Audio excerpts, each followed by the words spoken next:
ખોડલા ગામે ત્રિદિવસીય પ્રાણ પ્રતિષ્ઠા મહોત્સવનો આજથી પ્રારંભ. કાંકરેજ તાલુકાના ખોડલા ગામે સમસ્ત લોઢા પરિવાર દ્વારા આયોજિત શ્રી જોધ માતાજીના નવીન મંદિર ખાતે આજે 8 એપ્રિલને શુક્રવારથી ત્રિદિવસીય પ્રાણ પ્રતિષ્ઠા મહોત્સવનો રંગેચંગે શુભારંભ કરાયો છે.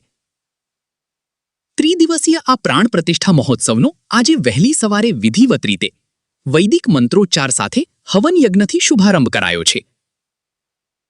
શાસ્ત્રી શ્રી બળદેવભાઈ જોશી તેમજ ઉમંગભાઈ જોશી અને સહાયક આનંદભાઈ જોશી તેમજ વિપુલભાઈ જોશી દ્વારા હવન યજ્ઞમાં મંત્રોચ્ચાર, આરતી, માતાજીના થાળ સહિતની સુંદર વિધિ કરવામાં આવી રહી છે.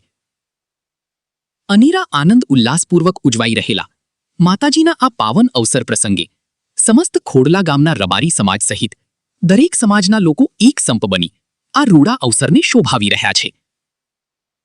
શ્રી જોધ માતાજીના આ ત્રિદિવસીય અવસર નિમિત્તે આજે માતાજીનો હવન યજ્ઞ તેમજ આવતીકાલે 9 એપ્રિલને શનિવારના રોજ સવારે માતાજીની ભવ્ય શોભાયાત્રા નીકળશે અને બપોરે માતાજીના મંદિરમાં માતાજીની મૂર્તિ સ્થાપન વિધિ થશે. ત્યારબાદ રાત્રે માતાજીની રમીલ અને 10 એપ્રિલને રવિવારના રોજ સવારે ઉગતા પ્રભાતે માતાજીની તેલફૂલ વિધિ થશે. અહીં માતાજીના અવસર પ્રસંગે ચા પાણી સહિત ભોજન પ્રસાદીની પણ સુંદર વ્યવસ્થા કરવામાં આવી છે અને ગામના યુવાનો ખડે પગે હાજર રહી પોતાની સેવાનો લાભ આપી રહ્યા છે. રિપોર્ટ કેતન વસૈયા, સન્માન મીડિયા, બનાસકાંઠા.